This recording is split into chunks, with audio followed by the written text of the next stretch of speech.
there, beautiful people. You're listening to Castorable by Carla Berger from Cape Town, South Africa.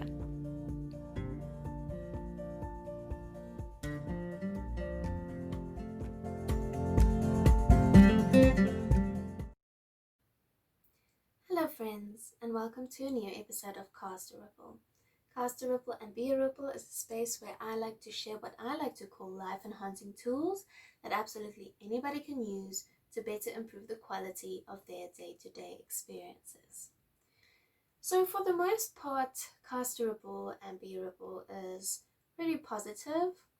It plays around with positivity, but it does take into account reality, or I suppose, in my opinion, it takes into account reality. So it takes into account light and dark, up and down cycles, left and right. It does admit that there are heavy emotions, and trying to be positive all the time doesn't always work. But most of the time, I think in the episodes that I do, I'm very upbeat and I'm very positive. But to be honest, with this episode, I really struggled. I'm finding myself in a slump. And usually ideas would come naturally to me. It's not something I really plan. Like, I have a list of topics that I want to discuss, but it's not always. Sometimes it's more of an intuitive guidance thing. So I would start asking myself the question at the end of the week what I want to talk about, and the answer would just come naturally to me, and I would go with what resonated. So the topic for today is ego and how we can use ego as a tool. But it's a tricky one because ego is also very detrimental to us. And I can say this now because the slump I've been in, I've been feeling very frustrated, especially this week. To give you an idea, today is Friday. I'm recording this Friday. I need to publish this tomorrow. So that it's usually not this close because I still need to put it in the format and load it to YouTube, and I don't like cutting it this close. So that makes the frustration even more, but I'm feeling this pressure. And I was talking to my mother about this on the phone, and she's just like, well, you're the one that's making up these rules. And I'm just like, that's true. It's completely true. I'm the one that decided that I need to do this once a week. But then that's where the inspiration came in. It's ego. There's a bit of ego in there that I need to do it. Your ego always convinces you that things need to be done. They need to be done because there's no specific reason for it. It just, your ego kind of gets identified with a particular aspect of your life, and it grabs hold of that and it steers that, it races with that. And if you're not careful, it can lead to frustration. It can lead you into a spiral which you don't want to be in. So I decided to talk about ego today. And I don't even have a real set thing about talking, so it's going to be very natural. And yeah, that's just how this episode is going to be, because I don't even have makeup on. I didn't plan it, but I'm using that frustration to inspire me for this topic. Okay, so what is ego? Ego is what we call mind-made self, right? Or man-made self. Human-made self, rather. So it's this aspect that you have in your head that defines you. It's this role that you're playing. It's your name, it's your age, it's your gender, it's what you do for a job, it's your passion project, It's everything that you could identify yourself with. That is your ego. Even your personality is your ego. You're an introvert, you're an extrovert. Even things that you like or you don't like, anything that you begin with I in a sentence, or my, anything that is attachment, is ego. So that's a lot, right? Suddenly you're like, well, then I am ego.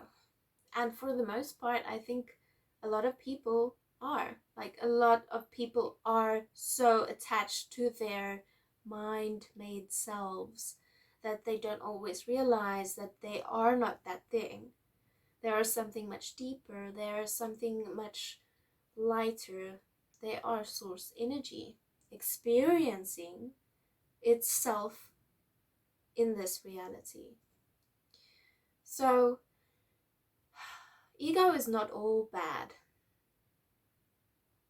It's not all bad. There needs to be a bit of ego in your life. You can't not have ego. There's no such thing as ego death, I think. In my opinion, it's not balanced. It's not a balanced life to live in complete ego, and it's not a balanced life to live in a life where there's no ego. You kind of need to find a middle ground.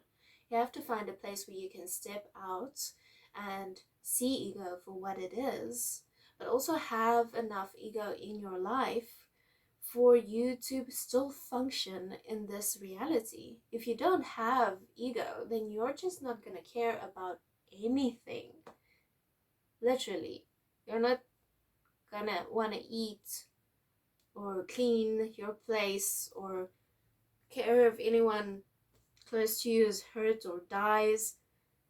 It's not going to affect you at all because you're going to be all light and shiny. And that is not of this world. There needs to be a balance. You need to be still grounded. You need to still be rooted while still tapping into your spirituality. So ego is good, and ego can be used as a tool, but it is a bit of a what do they call it? A two-sided sword. Don't know if that's a thing. Anyway, so double-bladed sword. Okay, leaving that there. So there can be too much ego and too little ego. Too much ego can be in certain aspects of your life even. Like, for instance, bearable. Bearable is a passion project. Castorable is a passion project. It's something that I created for myself out of love, out of light, of a place where I can voice my opinions and voice myself and learn myself, move more towards authenticity in this platform. It's not really so much for other people, it's more for me. But sometimes I do get carried away in it being too much ego in this project. I get too concerned about how many likes or how many views I have. I get too concerned about the schedule I have in my mind about when to do things and when not to do things. And that frustrates it. It takes away the reason for me doing it in the first place. And it takes away the beingness of bearable. And that's just an example for one aspect. You can be doing this in so many other aspects in your life. Your relationship, your job, your eating habits, your exercise routines. If you're doing it out of ego, any of those things, it's really bad. It's not beingness, it's not soul, it's not full of love and light. There has to be a middle ground somewhere where you can say, you know what,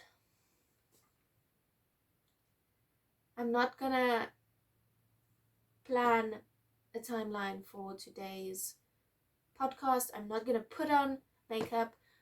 I'm not even gonna put on a bra. I'm just gonna shoot this, you know, from the heart, and that's okay. And even if this doesn't get a lot of views or a lot of likes or the traction that I wanted, or this is what I had to say in the moment. This is not my ego speaking. This is not my ego controlling me. And that's beautiful. But I need to have a bit of that ego for me to still be accountable, for me to still be grounded, for me to still be doing this podcast. There needs to be a bit of ego for that. Otherwise, I wouldn't care about bearable. I wouldn't do bearable if I had no ego. If there was no ego, there would be no bearable. Because I wouldn't care. I would only be centered in this moment and not give anything to anyone, about anything, because I would know that there is nothing. So a bit of ego is good, and that's where the tool of ego comes in. It's a very good tool if you know how to use it. It's a very good tool if you are mindful of it. It's a very good tool if you know what ego actually is and you see that. And you get so, sometimes you get so blindsided. You know, you will get blindsided because you'll be thinking that you're doing something out of light and love, while then suddenly something happens and you realize that you've been doing it out of ego. Even if it was just for a little while, you lost sight of that thing that you were actually doing it about or for. So it's a tricky tool to use, but as long as you are aware of it, awareness is key, because awareness is where you start to step away from your ego. When you start to step away from those little voices in your head telling you that you have to do something. You don't have to do anything. There's nothing to do. There's only here and now and this love and this light. And as soon as you are aware of that, everything unclenches, like your shoulders and your jaw and everything is just, it opens up and you are free of ego in that split second. Maybe it comes back. So it's a continuous process where you have to step away. You have to step away. The more you practice it, the better you get at it. But even for the seasoned practice, those seasoned in practicing it, it still catches them off guard sometimes. Eckhart Tolle says ego can come in the back door. It can come from behind into the back door, and it sneaks in and it comes sits next to you.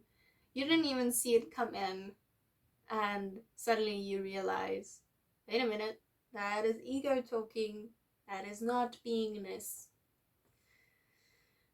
So I just wanted to share that with you guys, that it might seem like it's always light and positive and, you know, non-complicated on this side of the camera, but it's not. It's an up and down cycle, and that's okay.